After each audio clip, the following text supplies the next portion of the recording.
Sebelumnya, militer Israel telah dilaporkan membuka rute tambahan selama 48 jam bagi warga Palestina untuk meninggalkan kota Gaza sejak 17 hingga 19 September 2025. Mengutip dari Tribun News, bahwa pasukan pertahanan Israel menyebut operasi ini sebagai tahap utama untuk merebut kota Gaza. Sebelum masuk, Israel berdalih sudah meminta warga sipil agar mengungsi ke zona aman. Namun, otoritas kesehatan Gaza melaporkan setidaknya 50 orang tewas pada Rabu 17 September, termasuk 39 orang di kota Gaza. Mereka menilai jumlah korban kemungkinan lebih tinggi karena banyak jenazah masih tertimbun. Serangan udara juga menghantam rumah sakit anak, memaksa pasien kecil dan keluarga mereka keluar. Bahkan diketahui tank-tank Israel kini mulai bergerak dari 3 arah menuju pusat kota. Sementara itu, Netanyahu tetap membela agresi militer Israel. Ia menegaskan Israel akan memburu pemimpin Hamas dimanapun mereka berada. Hamas dikabarkan menyebut Israel telah melakukan kejahatan perang setelah serangan udara menewaskan setidaknya 15 orang di dekat rumah sakit Al-Shifa, kota Gaza. Serangan itu disebut terjadi hanya kurang dari 24 jam setelah PBB merilis laporannya menuding Israel melakukan genosida terhadap rakyat Palestina. Mengutip dari Al Jazeera pada 18 September, melalui pernyataannya Hamas menyebut aksi Israel sebagai bentuk penghinaan terang-terangan terhadap masyarakat internasional. Mereka menilai tindakan itu menunjukkan pengabaian besar terhadap hukum dan konvensi internasional. Hamas juga menuntut agar Perdana Menteri Israel Benyamin Netanyahu ditahan dan diadili sebagai penjahat perang. Menurut Hamas, dunia harus bertanggung jawab memastikan para pemimpin pendudukan tidak melanjutkan aksi teror dan kejahatan terhadap rakyat Palestina. Perdana Menteri Israel Benyamin Netanyahu mengumumkan serangan besar-besaran ke kota Gaza pada Selasa 16 September 2025.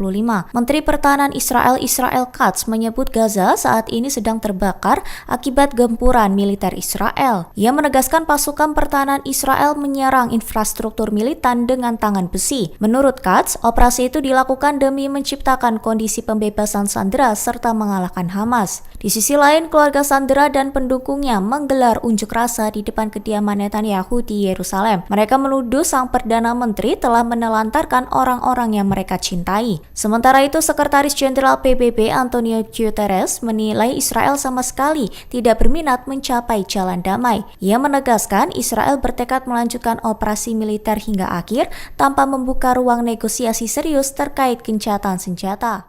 Perdana Menteri Israel Benyamin Netanyahu disebut akan bertemu Presiden Amerika Serikat Donald Trump di Gedung Putih pada 29 September 2025 mendatang.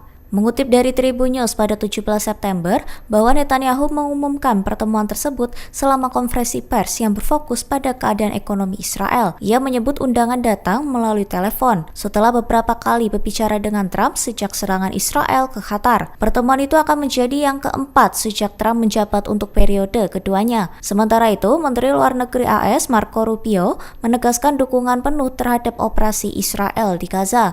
Rubio mengatakan Hamas seharusnya menyerah dan jika tidak, berarti operasi militer singkat akan diperlukan untuk menghabisi kelompok tersebut. Selain itu, Rubio memilih untuk tidak menambah kritik internasional terhadap Israel atas serangannya terhadap para pemimpin Hamas di Doha minggu lalu. Kami fokus pada apa yang akan terjadi selanjutnya, kata Rubio pada saat itu. Seorang pejabat Direktorat Intelijen Pasukan Pertahanan Israel memberi penjelasan kepada anggota Knesset bahwa Qatar berupaya kembali menjadi mediator dalam negosiasi pembebasan sandera dan gencatan senjata. Pejabat itu mengatakan Mesir dan Turki juga menunjukkan minat untuk membantu pembicaraan, tetapi proses mediasi terhenti sejak serangan Israel di Doha pada 9 September 2025 lalu. Melalui briefing rahasia kepada Komite Urusan Luar Negeri dan Pertahanan Knesset, Wakil Kepala Divisi Penelitian IDF menyampaikan jika penilaian intelijen menunjukkan sekira 7.500 pejuang masih berada di kota Gaza. Rinciannya sekira 5.000 pejuang berasal dari Hamas dan 2.500 dari Jihad Islam Palestina, termasuk unsur operasi kecil seperti pengamat remaja dan sel tingkat rendah. Mengutip dari Ynet News pada 18 September, pejabat itu melaporkan bahwa Hamas saat ini merekrut tenaga baru, membangun kembali jaringan terowongan, mempelajari pertempuran sebelumnya, serta menyiapkan bahan peledak sehingga di dinilai mempersiapkan pertarungan berkepanjangan di kota. Di sisi lain, pejabat Hamas yang selamat dari serangan di Doha muncul di media internasional. Ia menyatakan bahwa delegasi negosiasi sedang membahas proposal ketika ledakan mengguncang lokasi pertemuan.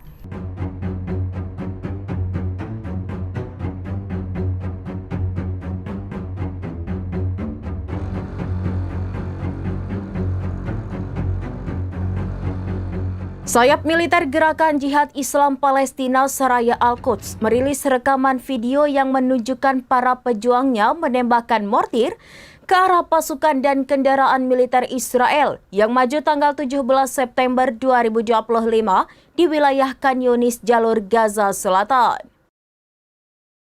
Sayap militer Gerakan Jihad Islam Palestina Saraya Al-Quds merilis rekaman video yang menunjukkan para pejuangnya menembakkan mortir ke arah pasukan dan kendaraan militer Israel yang maju tanggal 17 September 2025 di wilayah Khan Yunis, jalur Gaza Selatan. Dalam rekaman tersebut yang disiarkan oleh Saraya Al-Quds, terlihat para pejuang mengenakan seragam tempur melancarkan serangan mortir dari lokasi yang dirahasiakan. Serangan ini ditujukan ke sejumlah target Israel, termasuk tank dan bulldozer militer yang beroperasi di pinggiran Khan Yunis. Rekaman juga menunjukkan asap tebal membumbung dari area yang diduga menjadi sasaran. Penyebaran video ini merupakan bagian dari upaya kelompok-kelompok bersenjata di Gaza untuk menunjukkan perlawanan mereka terhadap operasi darat yang dilancarkan oleh Israel.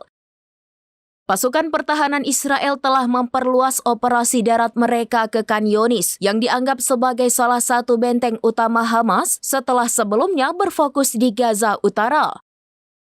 Hingga kini pihak Israel belum memberikan komentar resmi terkait klaim yang ditujukan dalam video tersebut. Konflik di Gaza terus meningkat dengan pertempuran intens yang kini bergeser ke wilayah selatan.